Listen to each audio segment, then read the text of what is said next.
wabarakatuh. Innal hamdalillah nahmaduhu wa nasta'inuhu wa nastaghfiruhu wa natubu ilaih wa na'udzu billahi min shururi anfusina wa min sayyiati a'malina may yahdihillahu fala mudilla lahu wa may yudlil fala hadiya lahu. Asyhadu an la ilaha illallah wa asyhadu anna Muhammadan abduhu wa rasuluh la nabiyya ba'da. Syukur alhamdulillah, segala puji kita limpahkan pada Allah Subhanahu wa taala.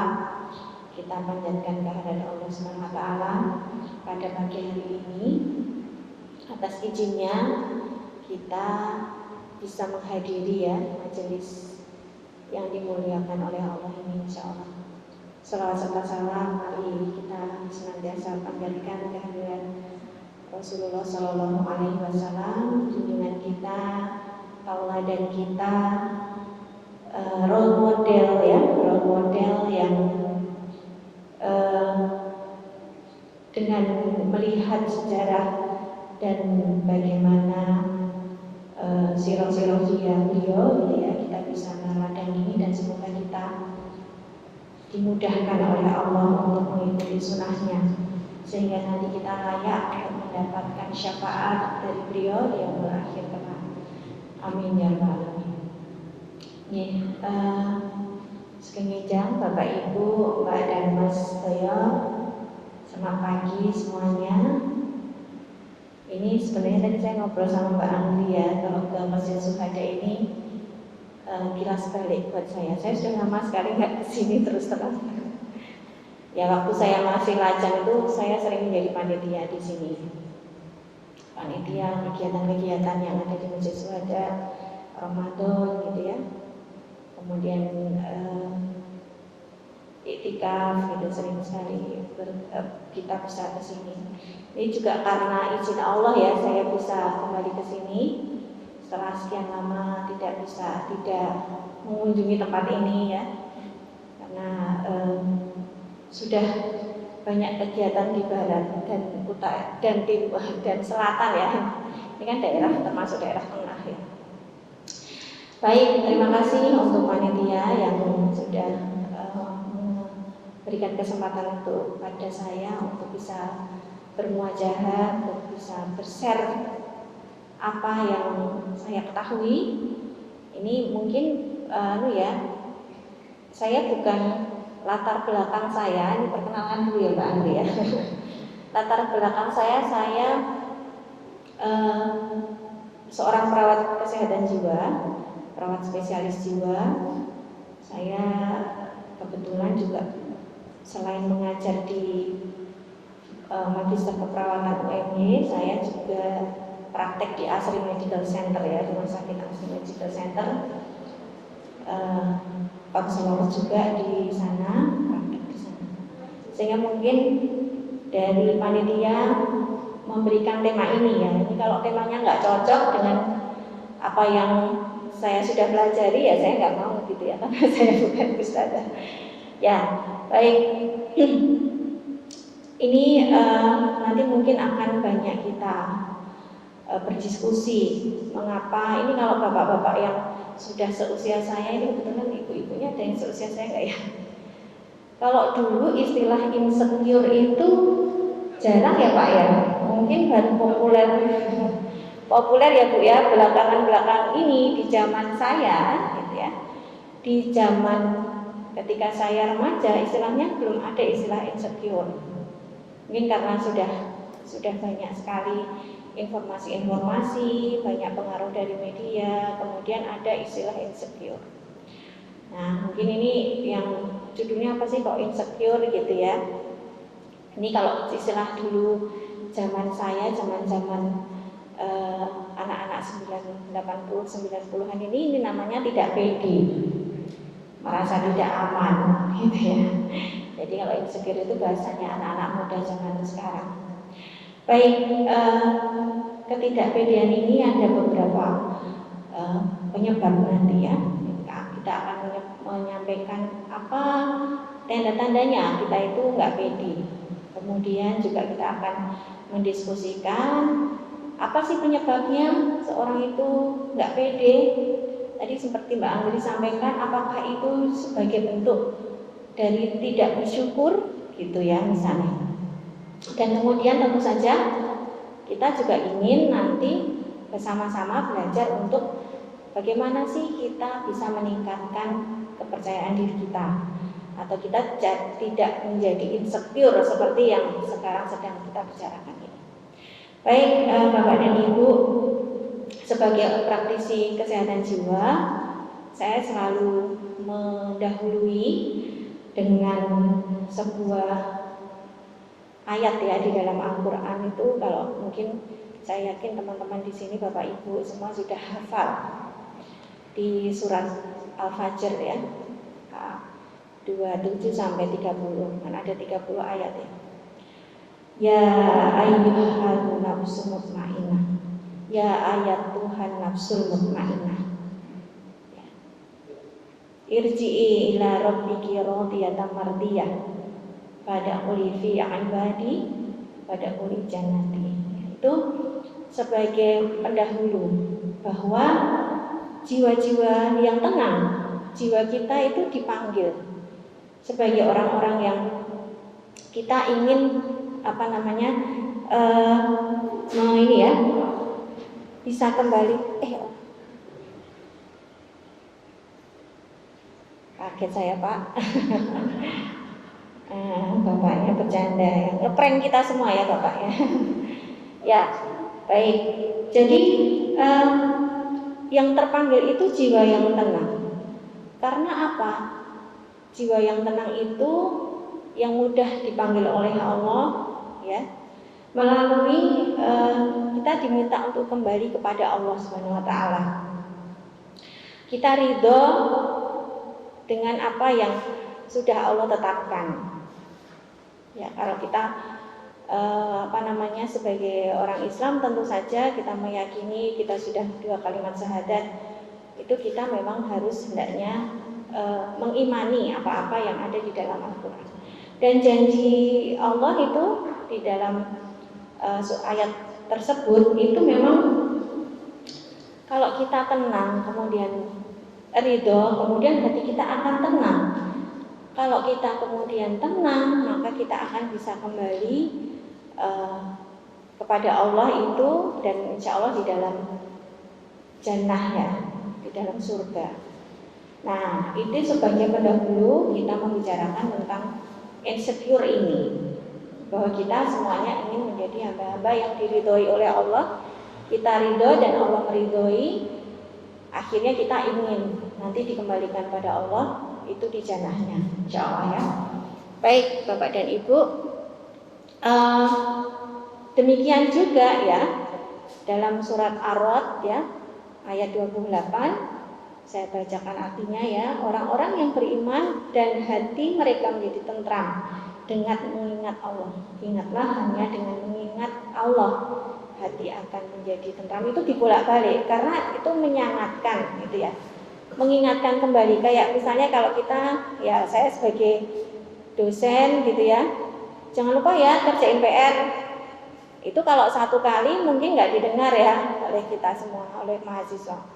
Tetapi ketika kita diingatkan kerjain PR ya, apalagi sampai 3 kali, maka itu sesuatu yang menyangatkan dan memang harus. Nah, ini di kita memang dengan mengingat Allah hati menjadi tentram.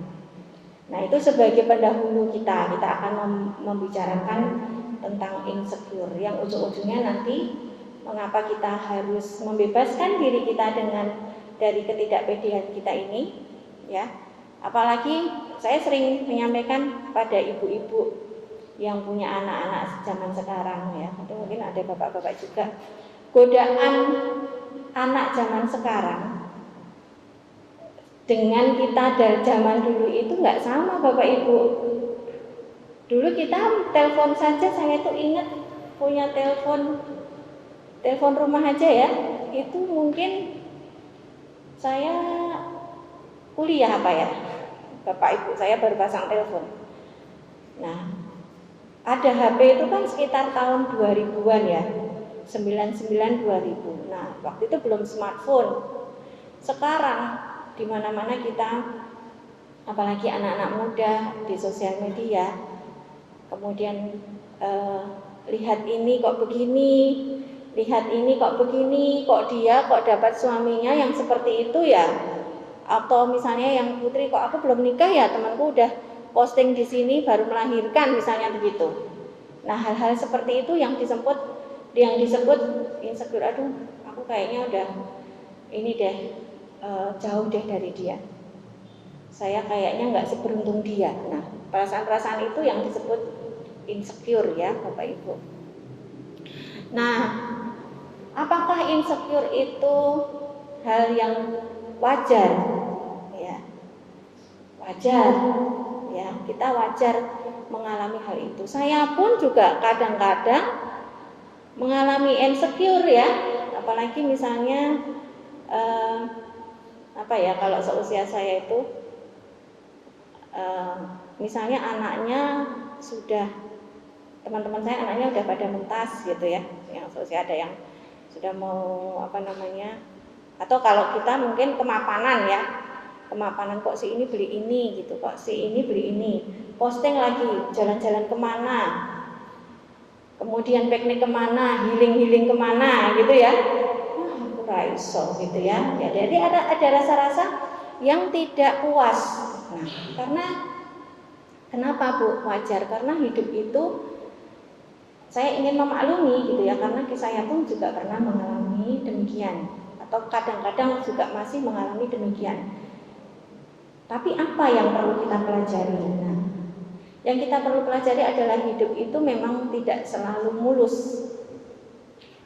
Ya, kadang-kadang harapan kenyataan itu tidak sesuai dengan ekspektasi. Kita tidak selalu senang, tidak selalu bahagia, tidak selalu tercapai apa yang kita inginkan. Jadi up and down ya, naik turun hidup kita ini. Jarang orang itu yang lurus terus. Ada lurus pun ujiannya bentuknya lain Bapak Ibu. Tapi yang diposting di sosial media itu ya yang happy-happy kan ya. Kecuali kalau kita bukanya kitabisa.com. Nah, itu lihatnya yang lagi sakit-sakit, cari donasi gitu ya. Tetapi sebagian besar dari orang-orang itu, kalau seusia saya yang banyak populer itu di Facebook ya, anak zaman sekarang mungkin di TikTok atau di Instagram gitu. Yang kita lihat itu yang bagus-bagus sebagian besar yang di posting itu. Lagi foto di mana gitu, lagi piknik di mana gitu misalnya. Nah itu ya, kadang ada rasa sedih melihat hal itu ya. Kok nggak bisa kayak dia ya? Kalau ada yang tidak, saya tidak pernah, nggak peduli, itu bagus Bu, Bapak Ibu, itu bagus. Cuma nggak semua orang bisa langsung, ayo sakarepmu gitu ya, atau ya dia, saya gitu. Nah ini yang kita akan pelajari nanti, bagaimana bisa menempatkan kondisi itu ya. Nah ada rasa sedih, gelisah, takut, malu, tidak percaya diri gitu. Dan yang paling takut itu kadang-kadang pertanyaan orang. Ya enggak, kalau lebaran 2 tahun tidak lebaran itu kayaknya untuk orang-orang yang achievement-nya atau pencapaiannya kurang bagus itu enggak, malah seneng ya. Enggak ketemu, enggak ke ujung. Nanti kalau misalnya lebaran pasti ditanya, yang belum nikah ditanyain yang belum masih sekolah kapan lulus. Nah itu paling pertanyaan yang paling gitu, mahasiswa tingkat akhir ya biasanya, aduh mau ditakoni, kerja nanti sudah kerja di mana? Aduh, ya baca nanti udah kerja kapan nikah gitu. Udah nikah nanti pertanyaannya, kok belum hamil gitu. Itu nggak habis-habisnya Bapak Ibu kalau dituruti atau kita pikirkan apa yang orang pertanyakan. Tapi ya itu memang kenyataannya, dan itu kadang-kadang manusiawi sekali ketika kita ada terbesit rasa, ya Allah kok aku kayak gini ya gitu. Nah, karena apa yang kita tadi ya, antara orang satu dengan orang lain itu ujiannya berbeda, tantangannya berbeda. Yang ini misalnya sudah kaya raya, mapan kedudukannya, tetapi waktunya banyak terbuang misalnya untuk kegiatan-kegiatan atau untuk urusan-urusan di karirnya tersebut, sedangkan keluarganya mungkin ya ditinggalkan atau diabaikan, sedikit terabaikan. Demikian juga biasa-biasa saja, sok kadang kesulitan keuangan, tapi dia bisa kumpul tiap hari dengan keluarga. Nah, karena berbeda-beda. Nah, ini yang menimbulkan kadang-kadang kita kalau orang Jawa bilang, mungkin bapak-bapak yang rawat sini, wang sinawang ya Pak ya, wang sinawang. Rumput tetangga lebih hijau daripada rumput sendiri. Itu kalau orang Jawa itu filosofinya bagus ya. Saya senang juga mempelajari budaya karena banyak dari budaya Jawa itu yang bisa kita ambil sebenarnya untuk menimbulkan hal yang mudah, misalnya terimoin pandung gitu ya. Itu termasuk hal-hal yang memang menurut saya filosofinya ya ada yang bisa kita ambil, banyak yang kita bisa ambil filosofi dari kakek-kakek kita, sumeleh gitu kan, nggak ada itu dalam kata-kata bahasa Inggris asing itu kan nggak ada, bahasa Indonesia sumeleh itu apa ya, itu hal-hal yang sulit didefinisikan tapi kita bisa merasakan. Nah ini yang mungkin harus kita juga tanamkan ya. Kemudian dalam Quran surat Al-Baqarah juga disebutkan ya, boleh jadi kamu membenci. Al-Baqarah ayat berapa Bapak Ibu? 216 ya. Kita seringkali mendengarkan artinya. Boleh jadi kamu membenci sesuatu padahal ia amat baik bagimu. Dan boleh jadi pula kamu menyukai sesuatu padahal ia amat buruk bagimu, dan Allah lah yang mengetahui ya, sedang kamu tidak mengetahui. Jadi sebenarnya dari satu ayat ini saja itu sudah mengajarkan bagi kita bahwa, nah ini kadang-kadang saya itu diajak diskusi dengan orang-orang yang menyukai filsafat ya. Jadi sebenarnya dunia ini fana, itu ada benarnya. Yang kita pandang ini dari sudut pandang kita sebagai makhluk yang memang dari awalnya sudah melihat dunia ini ya seperti ini. Bisa jadi ini tuh kita sedang apa ya namanya, sedang berada di alam yang semu ya, alam yang semu yang mungkin nggak sesuai, itu kan dari ukuran kita ya. Tetapi bisa jadi itu baik bagimu kalau kita bisa merefleksikan, kita bisa mengambil hikmahnya. Jadi kalau semua sama gitu ya, misalnya Mbak Anggri kan langsing ya.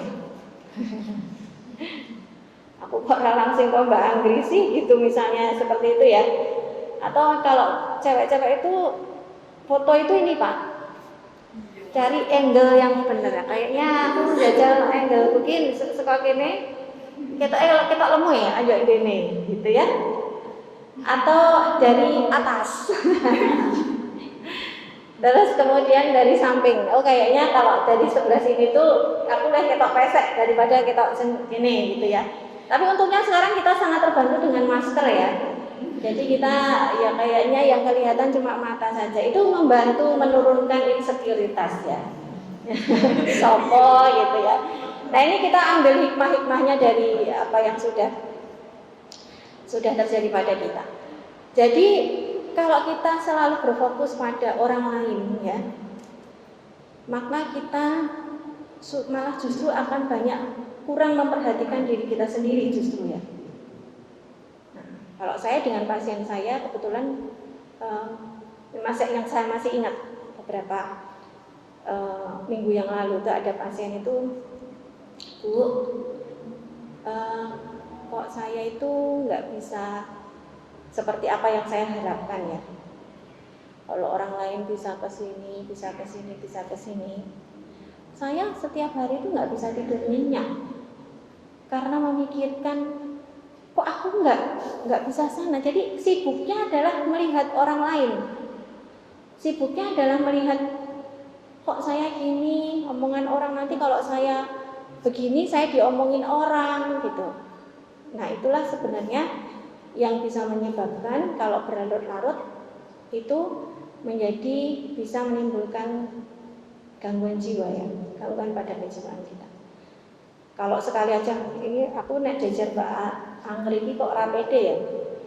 Nah, oh ora apa-apa lah, aku wis tuwa wis duwe anak telu gitu enggak apa-apa lah gitu ya, mengeyam-yami dhewe. Maklum dia belum nikah gitu misalnya. Jadi itu adalah banyak cara yang kita bisa gunakan ketika kita fokus pada diri kita sendiri gitu, tidak fokus pada orang lain. Nah ini. Kemudian, apa sih insecure itu? Nah itu tadi yang saya sampaikan di awal. Ini istilah ini baru belakangan ini. Ketika era-era digital baru banyak atau istilah-istilah asing banyak kita adopsi ya. Merasa tidak aman. Secure itu dari security mungkin security itu keamanan ya. Secure itu aman. Jadi ini rasa nggak aman.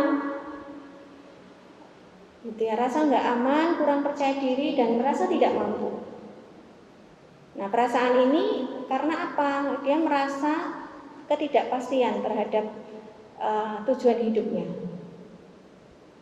Jadi yang saya sampaikan tadi ya, ketika dia kok gagal terus, nyoba ini gagal terus, kok aku nggak pasti sih, aku sakjane itu maunya Allah itu apa gitu kadang-kadang.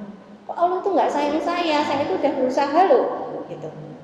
Nah perasaan seperti itu yang kadang-kadang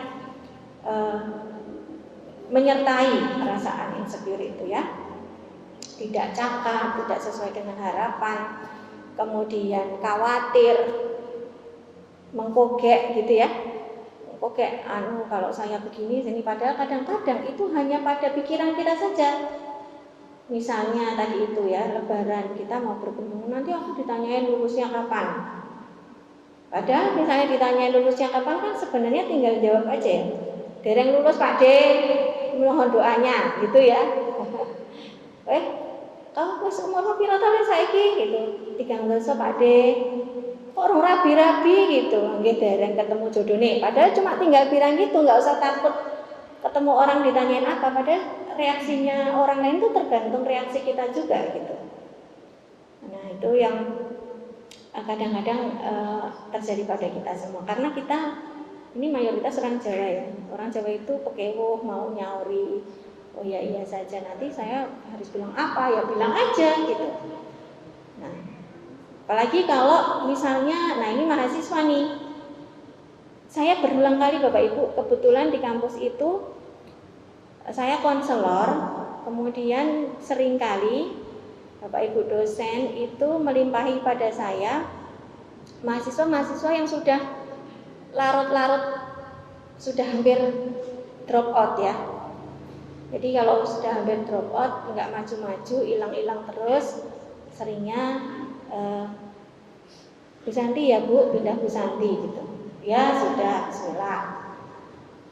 Kemudian saya gali kemarin yang dengan dosen sebelumnya, katanya jarang konsul ya Mbak. Apa penyebabnya? Masalahnya apa?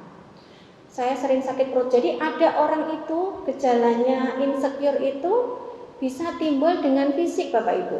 Contohnya anak yang dibully ya, yang di sekolahnya dibully kemudian nggak mau sekolah, itu gejalanya bukan bilang nggak mau sekolah, tapi perut saya sakit. Nah sakit beneran, perutnya sakit, tiba-tiba sakit. Nah itu juga mahasiswa itu begitu mau terus terang saja biar nanti saya bisa bantu apa kesulitannya.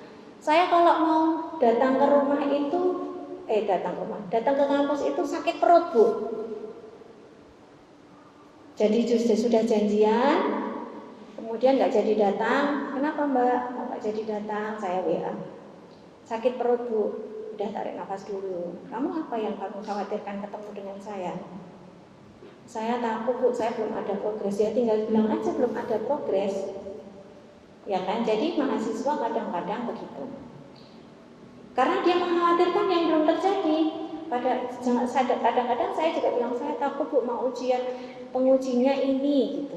Apa yang kamu takutkan ketemu ujian dengan penguji ini? Ini contohnya insecure ya Bapak Ibu. Saya takut nggak bisa jawab. Kamu takut nggak bisa jawab ya? Apa yang harus kamu lakukan kira-kira kalau kamu takut nggak bisa jawab? Belajar Bu, iya. Tapi takut Bu, nanti takut jawaban saya nggak memuaskan ya. Tinggal aja bilang, Pak, baik nanti akan saya perbaiki. Oh iya, gitu bisa ya Bu? Bisa. Kamu takut mana sama ditanyain sama malaikat? Kalau kamu nggak bisa jawab, saya kadang-kadang analogikan gini, kalau kamu nggak bisa jawab dengan penguji, dengan pembimbing, itu masih wajar. Kamu namanya sekarang sedang kuliah. Yang kamu perlu khawatirkan, kamu ditanya di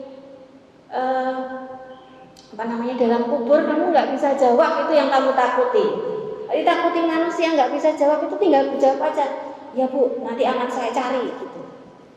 Nah, itu bentuk-bentuk cara kita menghadapi insecure ya.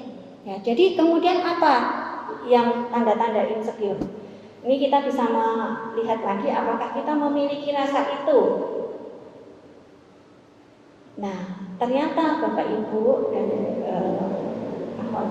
akhwat sekalian, bahwa orang yang insecure itu kadang-kadang, ini nggak semua, sebagian kecil selalu berusaha membuat orang lain insecure juga. Jadi golek konco. Aku nganu, wis anu lho, wong mesti dinganu lho.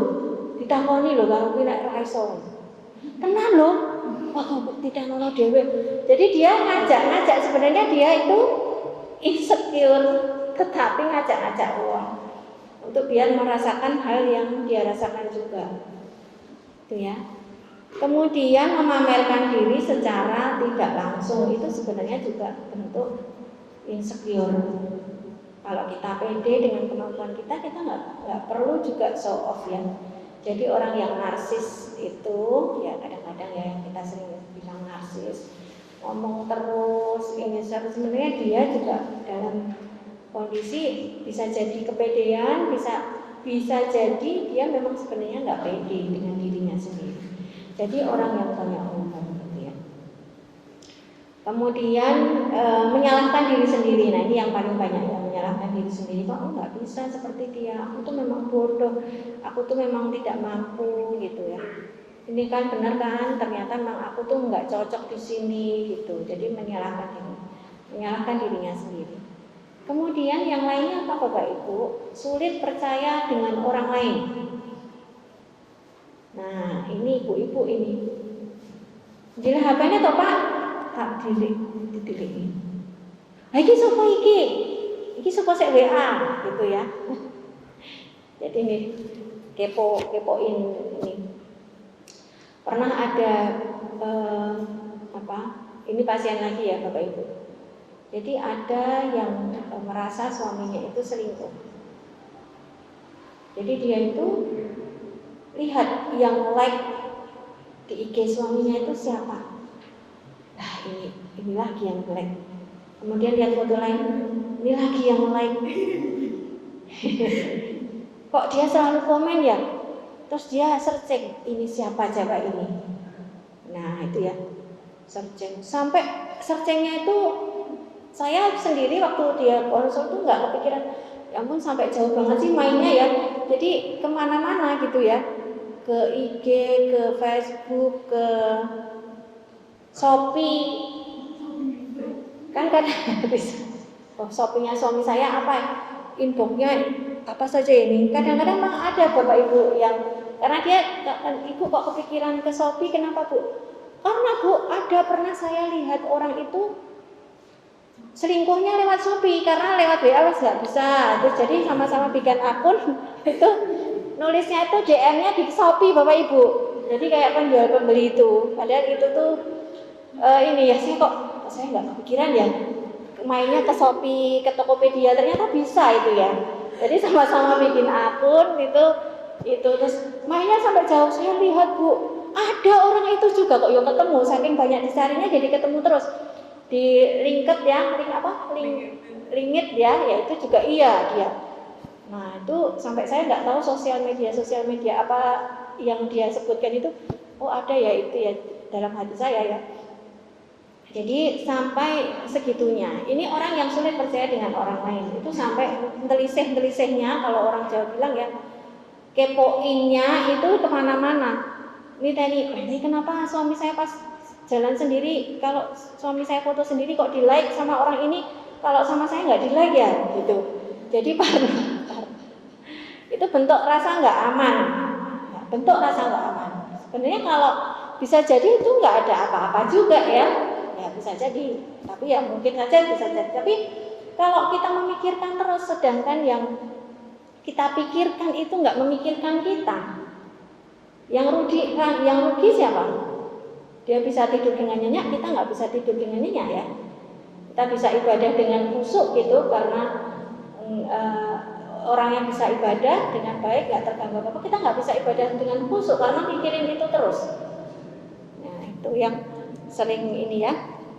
Kemudian enggan keluar, memiliki ketakutan yang berlebihan juga termasuk. Enggan keluar dari zona nyaman. Saya takut kalau saya keluar itu nanti ditanya-tanya tadi itu. Saya takut kalau saya mencoba ini saya gagal. Saya takut kalau mencoba cara ini saya tidak berhasil. Itu ya. Membandingkan diri sendiri dengan orang lain. Gak ada habisnya Bapak Ibu. Orang-orang yang insecure itu membandingkan diri sendiri. Nah, kapan munculnya? Kalau insecure itu muncul ketika kita harus mengenali ya, kapan saja kita itu sering muncul insecure-nya, atau seseorang itu bisa muncul insecure-nya ketika melihat orang lain memiliki kapasitas yang lebih tinggi daripada kita. Kalau ya itu sering saya alami, misalnya saya sedang diminta untuk jadi pembicara, yang rawuh itu ustadz-ustadzah gitu. Aduh ya, besok yang datang siapa ya Mbak? Ada dari majelis tarjih gitu. Kebetulan saya juga ada jadi tim tarjih, tapi khusus untuk pembahasan tentang disabilitas ya. Waduh ini yang rawuh ustadz-ustadz semua. Kalau ngendiko itu sudah dalil-dalil ini ya. Tapi saya kemudian saya diundang di sini karena dirasa punya kapasitas. Kapasitas apa? Saya apa? Keilmuan saya yang sering menangani pasien-pasien dengan gangguan jiwa dan yang lain-lainnya ya, yang punya masalah disabilitas. Oh ya udah kita bicara. Mungkin kalau saya sampai gini, mungkin kalau beliau membicarakan tentang disabilitas juga nggak begitu ngerti. Jadi itu adalah kadang-kadang kita malu untuk keluar dari comfort zone kita. Padahal sebenarnya ya kita pede aja kita diundang di situ gitu ya. Itu karena kita punya kapasitas. Gitu misalnya ya. Jadi kemudian takjub, kapan muncul? Ketika kita takjub sama orang lain. Ya kalau misalnya kita pengen naik haji, lihat orang-orang tua sering naik haji, itu bukan insecure ya, itu harapan, karena itu bagian dari kewajiban ya. Aduh kapan aku semangat ya gitu. Itu bukan insecure Bapak Ibu, itu bukan nggak pede, tapi itu keinginan yang memang kita harus ke situ. Tetapi kalau misalnya masalah dengan kapasitas keilmuan, kemudian kecantikan, ketampanan, kemudian harta benda dan lain sebagainya, itu tidak pada porsinya kita merasa tidak aman seharusnya. Nanti kita, tapi tadi wajar semuanya. Teman-teman kita misalnya sudah mencapai ini, kok saya nggak bisa mencapai seperti dia, ya wajar ada perasaan tidak percaya diri. Itu ya. Kalau bapak-bapak itu misalnya masalah pekerjaan. Bapak si satu iki ya, aku udah bisa ngenai apa-apa ya, misalnya kayak gitu ya. Nah itu ya kita nyari bisa notice, oh ini aku nggak pede gitu ya. Nanti kita akan belajar tentang hal itu. Sehingga insecure itu memang ya namanya insecure, jadi kata ditambahin dari secure, keamanan, kenyamanan, ditambah in ya, tidak aman, merasa tidak aman. Biasanya negatif. Biasanya menjadi negatif. Akhirnya perasaan itu Bapak Ibu jika dipelihara dalam jangka waktu yang lama, ini hampir semua pasien-pasien yang pernah saya temui ya, penyebabnya salah satunya selalu insecure. Karena berlarut-larut, misalnya ditinggal rabi pacare misalnya gitu, atau kena PHK gitu ya. Yang kebanyakan kalau bapak-bapak itu banyak kena PHK, gagal dalam pernikahan gitu. Itu ada rasa minder. Kenapa ya saya nggak dihargai? Kenapa saya nggak ini? Kenapa saya nggak itu? Kenapa orang lain begitu, saya kok tidak gitu? Itu berlarut-larut Bapak Ibu, numpuk-numpuk karena banyak. Jadi kepala kita itu, memori kita, hipotalamus kita itu terbatas merekamnya. Mereka menangkap memori yang ini.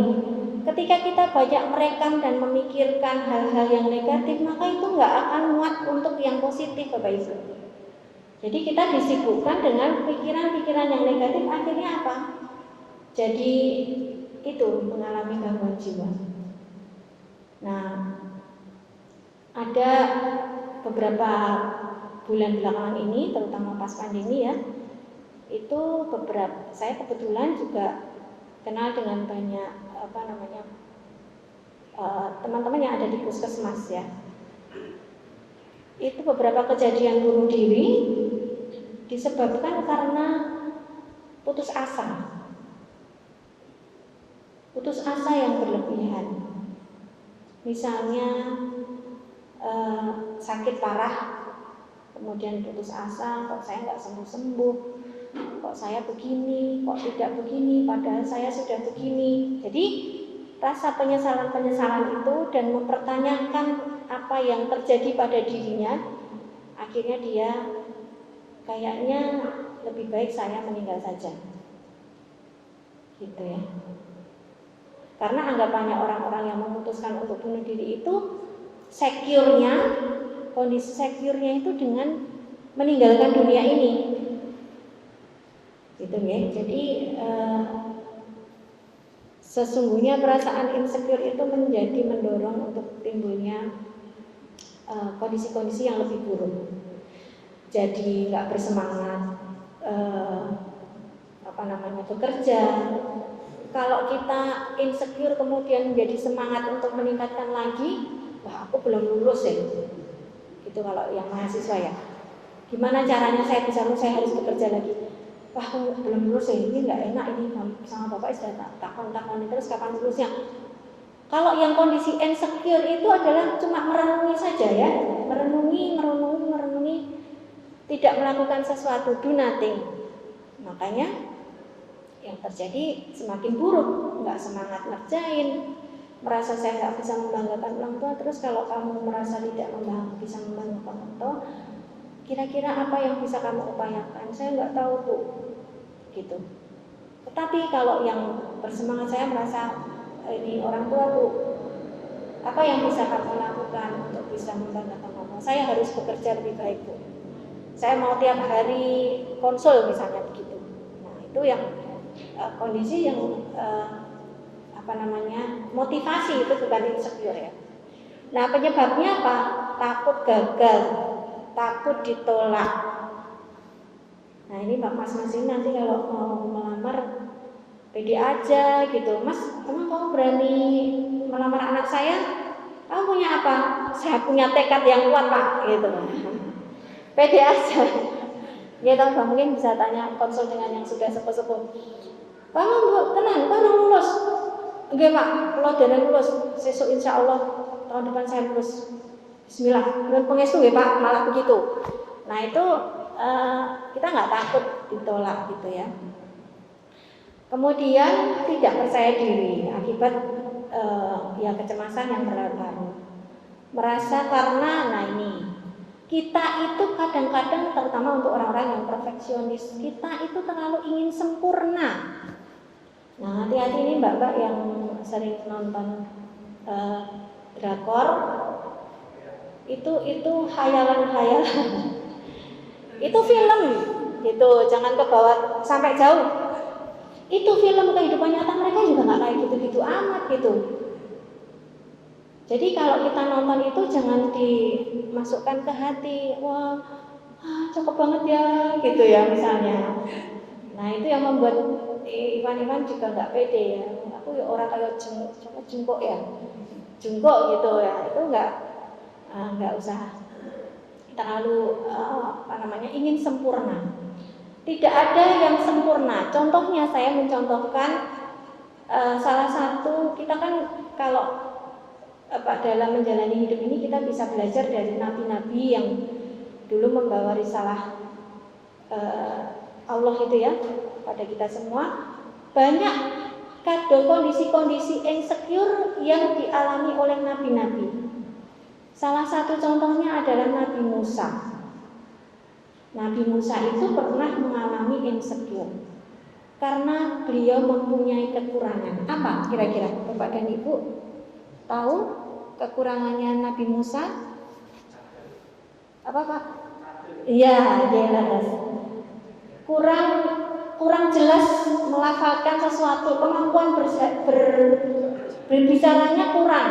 Karena menurut riwayat katanya pernah mengulum bara api ya. Jadi kondisi beliau itu nggak percaya diri menyampaikan, membawa perintah Allah gitu ya, berdakwah kepada kaumnya itu juga dirasakan oleh Nabi karena nggak ada manusia yang sempurna. Nabi pun nggak sempurna. Nah Nabi Musa tadi akhirnya di dalam riwayat ya, di banyak ayat yang ada di dalam Quran itu yang meriwayatkan beliau, misalnya surat Tuhan gitu ya, antara lain. Kemudian Al-Qasas ayat 33 gitu ya. Beliau merasakan kegundahan di dalam hatinya. Saya itu punya saya itu punya ketidaksempurnaan di dalam berbicara saya harus menyampaikan bagaimana akhirnya beliau itu tidak berlama-lama di dalam perasaan itu ya. Akhirnya apa? Beliau itu ada rasa takut, ada rasa khawatir ya. Di dalam menghadapi Fir'aun itu, maka beliau bersama saudaranya ya Nabi Harun itu menjadi juru bicaranya lah gitu ya. Jadi sebenarnya perasaan-perasaan insecure itu wajar dialami oleh kita semua manusia. Kemudian mungkin Nabi Yunus gitu ya, yang kok nggak ada yang ikut saya, bertahun-tahun saya berdakwah, kemudian beliau akhirnya insecure akhirnya memutuskan untuk pergi dari kotanya ya, dari kotanya. Itu perasaan-perasaan insecure itu memang bisa terjadi, putus asa, tetapi beliau akhirnya memintanya kepada siapa? Nah ini yang bisa kita lakukan ya. Jadi kalau kita menghadapi perasaan ini, yang bisa kita lakukan adalah, saya sampai jam berapa?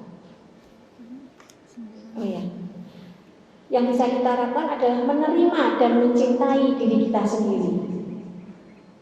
Kalau tidak kita yang mencintai diri sendiri, tidak ada lagi yang mencintai diri kita sendiri. Siapa lagi gitu? Kita mau nyuruh Mbak Angri mau cinta sama saya gitu. Atau misalnya kalau yang sudah berkeluarga, kita nggak bisa memaksakan juga. Mbak Koki kemantil-mantil toh Pak, karo aku Pak, gitu misalnya gitu ya. Tetapi kalau kita sudah mencintai diri kita sendiri, mencintai diri kita sendiri itu sebagai manifestasi, sebagai rasa syukur kita ya, terima apa adanya diri kita. Saya begini gitu ya, mencintai diri kita secara utuh, senantiasa bersyukur. Sekecil apapun, kalau kita senantiasa bersyukur, sudah dijanjikan Allah akan semakin dilipat gandakan nikmatnya. Mungkin tidak dalam bentuk yang kita inginkan. Mungkin kalau kita itu pengennya aku tuh mbok koyo to nggo bukae ketoke kok kayaknya kok uangnya kok ada terus nggak habis-habis. Siapa sekarang misalnya yang sering giveaway itu, jangan lihat selebritis Bapak Ibu. Lihat Mbak Imbang sama Raffi Ahmad tuh diterantek-entek ya, tuku apa neh kok aku ra koyo ngono ya. Kok bojoku ra koyo ngono misalnya ibu-ibu ya. Kok iso ya diterantek-entek ya. Tetapi kalau kita merasa bersyukur dengan apa yang kita dapatkan, akan menambah nikmat. Nikmatnya mungkin dari apa? Kita sehat, jarang sakit misalnya. Akhirnya kita bisa melakukan aktivitas ibadah. Kita malah coba Bapak Ibu, mereka itu yang kita lihat bergelimang harta, giveaway, tuku ini, mobilnya tambahnya. Kalau lihat YouTube-nya ya misalnya ya, orang-orang jadi punya angan-angan kayak dia gitu. Ya nggak salah gitu ya. Tetapi berapa jam mereka bisa tidur dalam sehari? Nggak tahu. Apakah mereka itu 100% sehat? Kita nggak tahu juga. Jadi kita senantiasa bersyukur dengan apa yang kita dapatkan ini. Insya Allah akan nambah nikmat yang lain, mungkin kesehatan, mungkin anak kita jadi anak-anak yang soleh-solihah. Barangkali kita punya tetangga yang nggak pernah ngerasani kita, nggak pernah jadi apa ya, kita sama suami kita atau sama istri kita itu rukun-rukun selalu ya. Itu tadi, semakin tinggi pohon itu anginnya semakin banyak Bapak. Jadi kita dengan pohon yang ceplukan ini ya, kita syukuri aja. Misalnya kita merasa kok saya masih, ini ada yang tahu ceplukan nggak? Tahu ceplukan? Tahu? Pohon ceplukan tahu? Jangan-jangan saya ngomong ceplukan nggak ada yang tahu nih. Yang masih muda-muda. Kita meskipun misalnya merasa bahwa kita masih seperti pohon ceplukan, tetapi kalau kita bersyukur, tentunya mungkin waktu-waktu kita bisa memberikan kemanfaatan misalnya begitu ya pada orang lain. Karena kita nggak akan bawa semua itu, nggak akan kita bawa yang kelihatannya gemerlap di depan mata itu nggak akan kita bawa juga kita ketika kita berpulang nanti gitu. Semua sama, nggak ada orang meninggal Muslim yang ketika meninggal itu kainnya, morinya terbuat dari sutra, ini malah nggak boleh ya. Semua ya lawan biasa itu. Intinya cuma ya mungkin di luarnya bisa di apa ya, yang hil-hil itu apa? Ya yang dimakamkan di yang tempat bagus, tapi kan di dalamnya dia cuma 1x2 ya, nggak akan lebih dari itu. Cuma di luar aja yang pada takziah itu atau pada ziarah lihatnya tempatnya bagus, padahal yang sama saja yang di dalam tanah itu. Ini yang bisa kita syukuri dengan semuanya ya, supaya kita. Kemudian fokusnya pada diri kita Bapak Ibu. Jangan berfokus dengan membandingkan kita dengan orang lain. Semua sudah diatur oleh Allah Subhanahu wa taala. Mungkin santiki, kalau misalnya santiki dadi wong sugih, mungkin kowe ora kaya ngene kok sang gitu misalnya ya. Bisa jadi Allah itu seperti itu gitu ya, sudah punya pembagian masing-masing. Ya adilnya Allah itu enggak harus sama ya. Ini kalau saya dikasih yang lebih itu malah kewowogen ya, bahasa Jawanya itu yang blenger, enak gitu ya. Ya kita membayangkan aja lihat kayak gitu ya orang ya, padahal ya itu mungkin mungkin kalau dikasih, saya misalnya dikasih suami yang kayak apa gitu, mungkin ya saya nggak jadi yang kayak gini gitu ya. Yang harus kita syukuri dengan apa yang kita dapatkan yang diberikan oleh Allah Subhanahu wa taala itu, fokus pada diri kita, nggak usah pasang kacanya itu kaca spionnya belakang aja Bapak Ibu, jangan dilihat di depan ya gitu, tidak membandingkan dengan orang lainnya. Tipsnya yang selanjutnya, kita harus menyadari kalau saya gini, oh jangan-jangan ini yang dinamakan insecure ya. Kenapa kita perlu mengenali itu? Karena supaya kita jadi tahu apa yang akan kita lakukan kemudian. Misalnya, aku kok enggak ini ya, kok Allah itu enggak sayang sama aku. terus ini insecure ya berarti, atau ini merasa nggak aman ya, astagfirullahaladzim gitu ya. Jadi kalau kita tahu apa yang kita alami, ketidakpedean kita, rasa nggak nyaman kita, rasa nggak tentram kita, was-was kita, itu kita kenali. Kemudian selanjutnya kenali penyebabnya apa. Bernonton IG uang, scroll, wah ini kok begini. Oh kayaknya saya yang mencetuskan biasanya ada perasaan itu ketika saya nonton Facebooknya orang. Ya, berarti apa yang bisa kita lakukan? Oh ya nggak usah sering-sering aja nonton punya orang. Kayaknya orang yang tidak bersosmed era sekarang itu merasa lebih nyaman kok kayaknya ya. Tapi kalau kita tujuannya untuk memberikan kebaikan, misalnya ada quotes, ada kata-kata tiap hari kita posting itu ya bagus gitu. Jadi kita punya sosial media itu kita gunakan dengan cerdas. Jangan sampai malah menimbulkan was-was pada diri kita, merasa nggak nyaman, merasa nggak aman. Itu kita harus memikirkan itu. Kemudian keluar dari zona nyaman. Mainnya yang jauh, kalau anak sekarang ngomong ya, kamu nggak main jauh sih mainnya ya. Karena kan kalau kita merasa sudah nyaman itu, kita nggak bergaul dengan banyak orang, mungkin kita misalnya berputarnya hanya di dalam lingkup kecil saja. Siapa tahu di luar-luar itu kita menjadi lebih maju gitu ya. Yang menjadi lebih maju. Kemudian kita banyak kenalan, banyak peluang-peluang yang lain gitu. Kemudian penting juga kita menemukan hobi. Kalau kita sudah menemukan hobi yang cocok dengan kita, ya tentunya yang positif ya hobinya ya. Jangan sampai hobinya malah jadi membuat insecure berikutnya. Gitu. Misalnya pit-pitan, kalau bapak bapak biasanya goes. Video apa-apa ya, itu pengen goyong ini misalnya gitu lah. Ini hobi, tetapi kita nggak siap dengan kenyataan bahwa pitku merek Cina, yang kayak yang konco-konco liane nih goes ini merek nanti misalnya. Mana toh Pak, kalau pit itu, nah Polygon itu merek Indonesia ya Pak ya. Nah, kalau yang lebih ini lagi misalnya ya yang merek-mereknya luar negeri gitu ya, yang dari Inggris dan lain-lain, 2 digit harganya, 3 digit harganya misalnya gitu. Nah itu yang kita harus hati-hati. Pede aja, saya tuh kembali ke tujuan lagi. Saya itu ngepit untuk sehat kok, gitu misalnya gitu. Nah itu yang perlu diubah mindsetnya.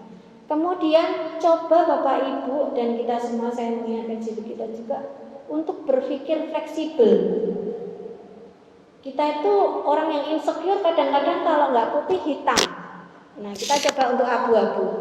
Aku raiso ngene tapi aku ngene. Oh raiso nek ngono wis ra apa-apa lah gitu. Pokok men ngene wae gitu misalnya gitu ya. Atau kadang-kadang misalnya pengennya perfect seperti ini, malah membuat kita nggak nyaman, kita merasa gagal terus, maka kita coba turunkan grade-nya. Bukan berarti nggak bagus, tapi kita fleksibel. Ya misalnya ini kondisinya begini, nggak memungkinkan, ya sudah kita terima saja. Nah, berpikir fleksibel itu membuat kita akan lebih merasa nyaman dan enjoy ya. Selanjutnya yang nggak kalah penting adalah olahraga. Nah ini yang kurang dari kita semua. Mager ya, malas gerak ya, lakukan olahraga, misalnya exercise yang rutin. Kalau yang di kantor ada liftnya ya jangan naik lift, paling enggak naik tangga. Lah lantai kula lantai 7 Bu, nggih mboten napa-napa alon-alon karo gliak-gliak nggih. Nah gitu. Kemudian ya yang agak deket naiknya sepeda gitu ya, supaya sambil olahraga gitu. Dan lain-lainnya. Kita bisa olahraga yang kita bisa ya minimal sehari 15 menit ya olahraga, entah itu jalan, entah itu apa gitu ya, supaya kita, karena olahraga itu bisa meningkatkan mobilitas, meningkatkan metabolisme. Kalau kita metabolismenya bagus, asupan nutrisi kita juga bagus ya, artinya bergizi ya, nggak harus mahal, maka itu akan mempengaruhi kimiawi yang dari dalam otak itu. Ya, hormon-hormon yang menimbulkan semangat di hidup kita itu akan semakin keluar dengan seharusnya yang dibutuhkan oleh tubuh. Dan yang selanjutnya bersabar juga dengan pencapaian yang ada, apa yang kita miliki, dan senantiasa bersyukur. Ya, termasuk kalau bangun pagi, salah satu cara yang biasanya saya lakukan ketika supaya bersyukur itu, Bapak Ibu, kita itu apa ya, kalau bahasanya setiap apa yang kita lakukan kita nikmati. Misalnya Bapak Ibu duduk di sini, oh saya lagi kajian, alhamdulillah ya, saya pagi-pagi ikut berkumpul, insya Allah dalam kajian itu bukan dalam rangka untuk yang lain-lain selain untuk saling mengingatkan satu sama lain. Alhamdulillah. Jadi selalu eleng dengan setiap apa yang kita lakukan itu kita sadari. Eleng ya, kalau orang Jawa itu eleng ya. Kalau orang Jawa zaman sekarang itu mindful. Jadi apa yang kita lakukan, misalnya makan kan kadang-kadang kita nggak menikmati, Bapak Ibu. Bismillahirrahmanirrahim. Enak ya. Kayak orang kalau tutorial apa yang namanya, reaction kalau makan itu loh. Apa namanya? Ayo Pak, kalau makan enak. Iki ketoke bumbune iki penting loh Bapak Ibu, begitu menikmati setiap yang kita sedang lakukan itu sebagai bentuk rasa bersyukur. Masak, kalau ibu-ibu masak itu wah ini kok enak, bismillah. Lagi masak. Jadi sadari, kadang-kadang kita itu ngalamun. Buktinya apa kalau kita nggak sadari? Anaknya tanya apa? Bu, cari mau ngeten apa gitu ya? Apa ya? Nah udah lupa saya gitu. Lupa itu salah satu bentuk kita itu ya kurang bisa menikmati yang sebelumnya. Saya tanya tadi pagi sholat subuhnya jam berapa, bacanya Quran ayat surat apa? Ada yang masih ingat? Rakaat pertama baca surat apa? Rakaat kedua baca surat apa, Pak? Kemutan mboten, Pak?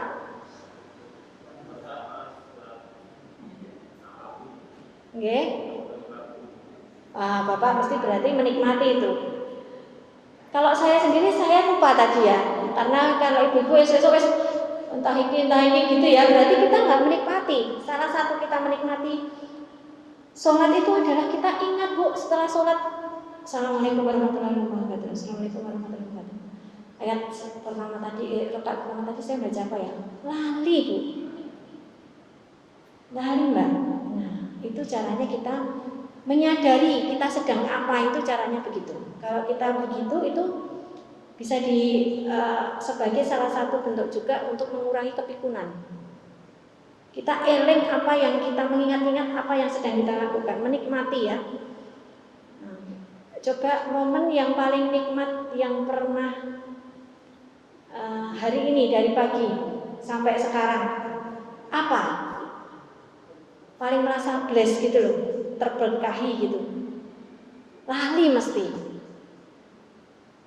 Ya kan? Jadi kita itu setiap momen kita supaya kita menjadi hamba yang bersyukur, tidak mudah kecewa, tidak mudah putus asa. Itu adalah dengan kita senantiasa bersyukur tadi. Cara bersyukurnya adalah menikmati apa yang sudah Allah berikan. Kita nggak ada yang tahu bangun-bangun itu masih di rumah atau sudah di alam kubur ya, kan kita nggak tahu. Tahu-tahu bangun nanti lagi ternyata harus tekan kuburan. Kita nggak tahu ya, sehingga kita nikmati benar Bapak Ibu setiap detik yang Allah berikan pada kita semua senantiasa, dan kita selalu syukuri. Alhamdulillah kita masih diberikan kesehatan, kenikmatan sampai dengan detik ini ya. Saya kira itu Mbak Angri. maaf, saya hanya berbagi apa yang saya ketahui dan mungkin juga pengalaman-pengalaman menghadapi beberapa klien saya ya. Dimaafkan bila terlalu ya. Assalamualaikum warahmatullahi wabarakatuh. Baik, seperti yang dikatakan oleh Ustazah Santi bahwa kita dapat menghadapi perasaan syukur ini dengan menerima dan mencintai diri sendiri secara utuh, senantiasa bersyukur kepada Allah dan fokus terhadap diri sendiri. Langsung saja ke sesi tanya jawab. Bagi jamaah yang ingin bertanya dipersilakan.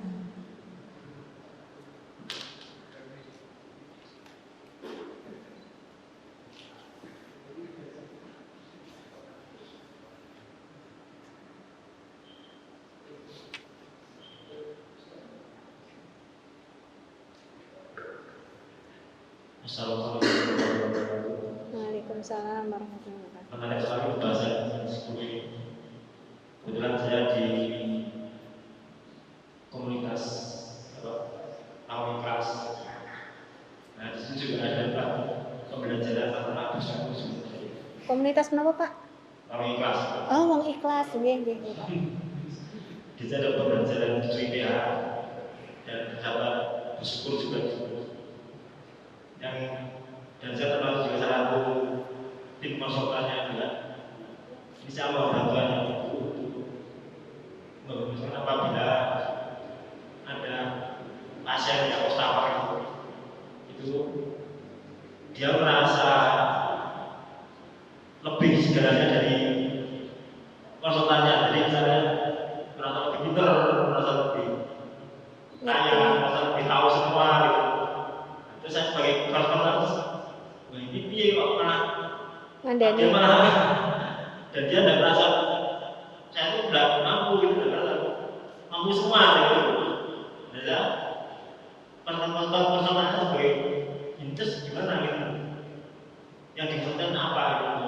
Nah, dia kalau saya kasih wawasan itu terus nggak terima pokoknya saya benar gitu. Itu gimana gitu Pak?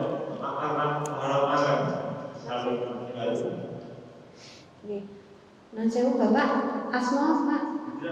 Bu Pak Indra nih. Matur nuwun Pak Indra. Wah, luar biasa ya Pak, saya baru dengar komunitas Wong Ikhlas ya Pak. Nanti kapan-kapan bisa saya juga ikut belajar di sana. Ya Pak, yang ingin saya tanyakan juga, waktu bertemu dengan Bapak, tujuan beliau apa ya Pak ya?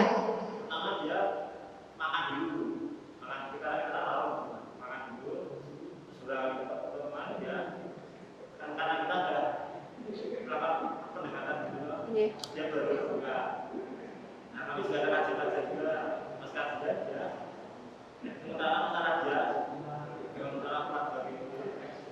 Nah tapi setelah ada konsultasi dari saya, dia merasa benar itu. Iya Pak. Ya, matur nuwun Pak. Ya jadi memang tipikal orang yang datang untuk konseling ya.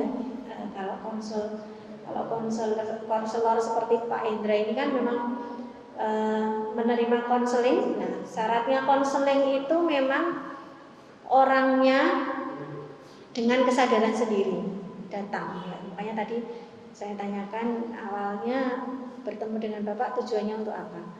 Dan memang Pak sebagai seorang konselor itu tugas kita adalah meningkatkan atau memberdayakan kemampuan yang dia miliki. Jadi tugas Bapak kalau misalnya ketemu dengan yang seperti itu, dengarkan saja. Saya Pak, pun saya nih kok. Terus mungkin rencananya pun pripun Pak atau gimana caranya Pak? Gini Pak, oh gitu ya Pak ya. Oh ibu-ibu ya, ibu-ibu ya.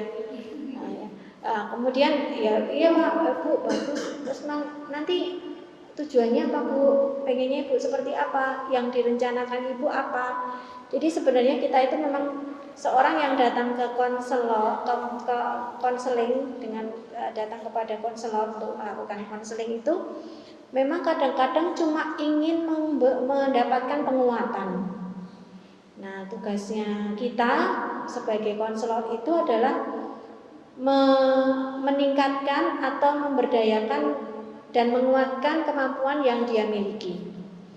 Kalau misalnya Bapak merasa bahwa kayaknya dia sudah benar, sudah yang dilakukan itu sudah benar, berarti kita juga tanya kembali kepada dia.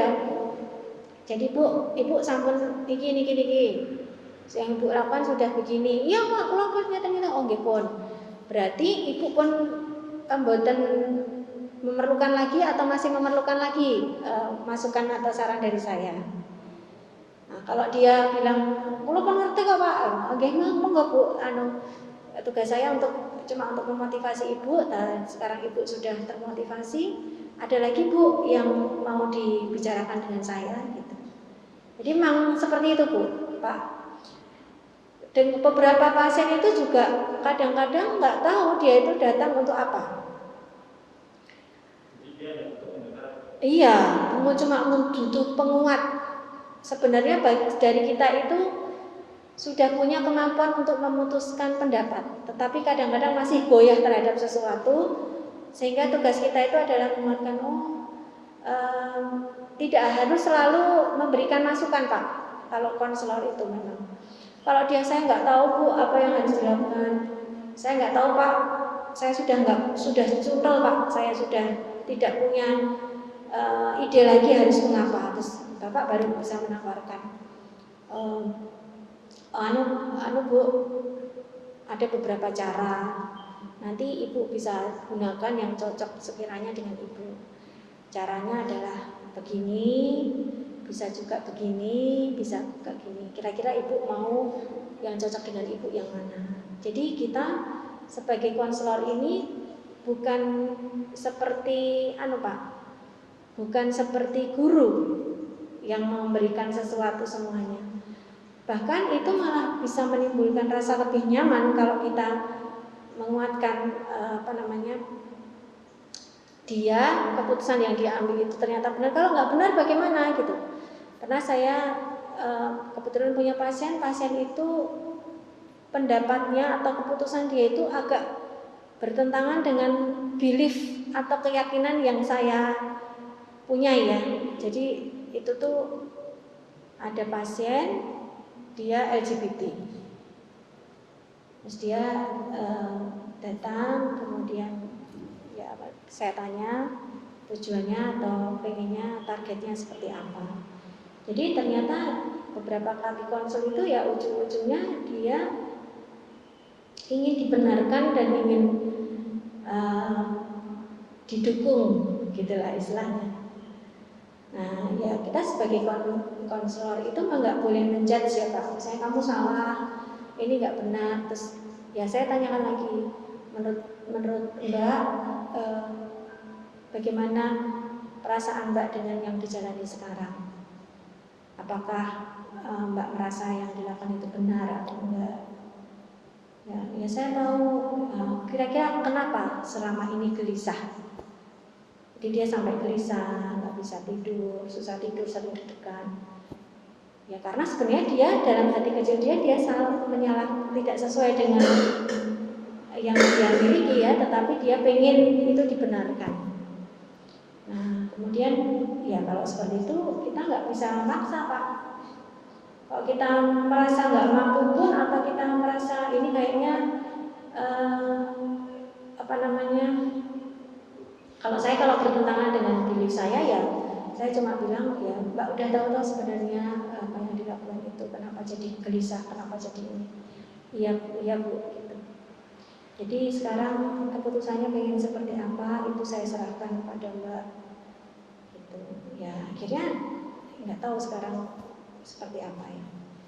Jadi memang sebagai konselor ini orangnya juga harus sadar Pak, yang datang ke kita konselingnya atau klien kita ya itu harus sadar targetnya apa. Nah, dan kita bantu supaya target itu bisa atau keinginan dia itu bisa tercapai atau dia bisa menjalankannya.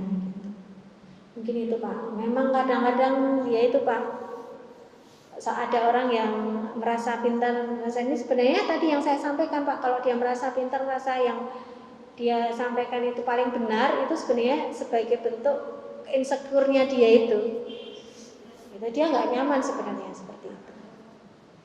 Ingatan Pak Herman, Pak Hendra. Ya nanti kapan-kapan ini Pak silaturahim saya. Kalau misalnya ada konselor misalnya nanti sudah pernah pelatihan konselor itu ya Pak? Sudah nothing? Oh, oh iya Pak, luar biasa. Ngaten Pak Hendra. Oh iya, monggo Bu. Assalamualaikum.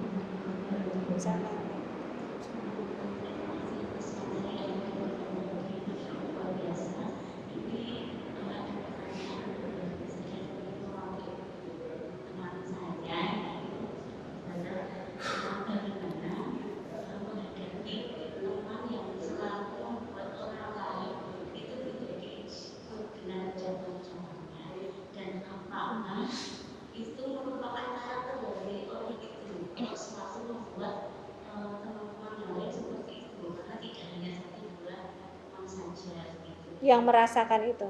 Iya, itu. Iya, waalaikumsalam warahmatullahi wabarakatuh. Ibu sinten Bu? Bu Erni. Matur nuwun Bu Erni. Wah ini relate sekali nih bahasanya anak sekarang tuh relate ya. Banyak yang seperti itu. Bahkan mungkin membuat orangnya insecure itu tidak langsung ya Bu, bisa dari sosial media gitu ya. Bisa komen-komen yang gak enak kayak gitu ya. Nah, ini memang kondisi yang sering kita hadapi akhir-akhir ini. Ya Bu Erni, jadi intinya yang pertama, prinsipnya kita boleh memilih berteman dengan yang membuat kita nyaman. Karena kita punya kepentingan terhadap diri kita sendiri untuk selalu membuat bahagia itu pilihan Bu. Kalau kita nggak nyaman, itu kita bisa memilih. Mungkin tetap berteman, tetapi mungkin memilih untuk bisa memilih mana yang membuat saya nyaman, mana yang toksik ya. Nah, anak sekarang bilang tuh toksik gitu misalnya, malah meracuni gitu. Kita boleh memilih orang yang membuat kita semakin baik, semakin menjadi orang yang sholihah misalnya. Bisa memilih lingkungan yang bisa menimbulkan kita semakin bersemangat, itu adalah pilihan. Teman itu kan ada beberapa circle-nya, itu kan ada beberapa ini ya Bu ya. Ada yang inti, ada yang lebih di luar lagi, ada yang lebih luar lagi, ada yang lebih luar lagi. Itu mungkin masih teman kita di dalam bersosialisasi. Tetapi mungkin untuk dijadikan teman ketika kita membutuhkan bantuannya, bukan justru memberikan hal yang membuat kita sakit hati. Nah, itu yang kita pilih-pilih. Mana yang menjadi circle kita, istilahnya gitu ya. Berkumpulnya itu kita dengan orang-orang yang mana. Nah, akan lebih baik kalau memang memungkinkan, dan dari teman-teman yang lain itu memungkinkan, kita juga pengen orang itu menjadi sadar. Bisa jadi dia nggak sadar kalau dia itu menyakiti orang. Ada kan Bu yang kayak gitu? Ada misalnya dulu saya pernah punya teman, udah teman lama ya, teman sekolah. Omongannya pedes banget gitu ya. Ternyata memang setelah dilihat dari keluarganya, ya di keluarganya kebiasaan begitu. Jadi dia merasa bahwa yang dilakukan dia itu, dia nggak sadar kalau itu tuh menyakitkan orang di luar keluarganya gitu ya. Ini kalau ecek-ecekan atau keguyan dengan keluarganya dia biasa seperti itu, atau omongannya tas-tas gitu misalnya ya, di keluarganya nggak menimbulkan sakit hati, tetapi ketika dia sudah keluar rumah itu kan dia bukan keluarganya ketemunya, orang yang berbeda-beda. Sehingga kadang-kadang mungkin orang itu nggak nyadar kalau dia itu menyakitkan orang. Nah, kalau teman-temannya mau menjadikan dia lebih baik, misalnya bisa juga salah satunya untuk bisa mendekati, menyampaikan secara bukan menasihati, tetapi memilih waktu yang tepat untuk menyampaikan, tapi dengan suasana santai. Sorry yo, sak jane iki aku ki wis pengen suwe, sudah lama pengen ngobrol sama kamu. Apa gitu. Ya, ini kalau mau ya Bu. Nah, kita lihat situasinya, saya kan nggak tahu ya.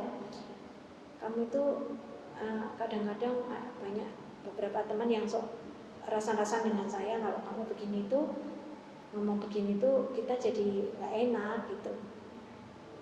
Oh toh ada dulu teman saya gitu. Oh toh kurang ngerti, maaf ya gitu. Bisa jadi orang itu terus jadi tahu. Tetapi kalau memang orangnya sudah ada yang pernah ngasih tahu, ternyata ya aku ngene, nek kowe ora gelem aku ngene ya wis gitu ya, misalnya gitu. Ada juga yang orang ya nggak mau berubah gitu ya dengan yang yang menyinggung perasaan dan lain-lain gitu ya.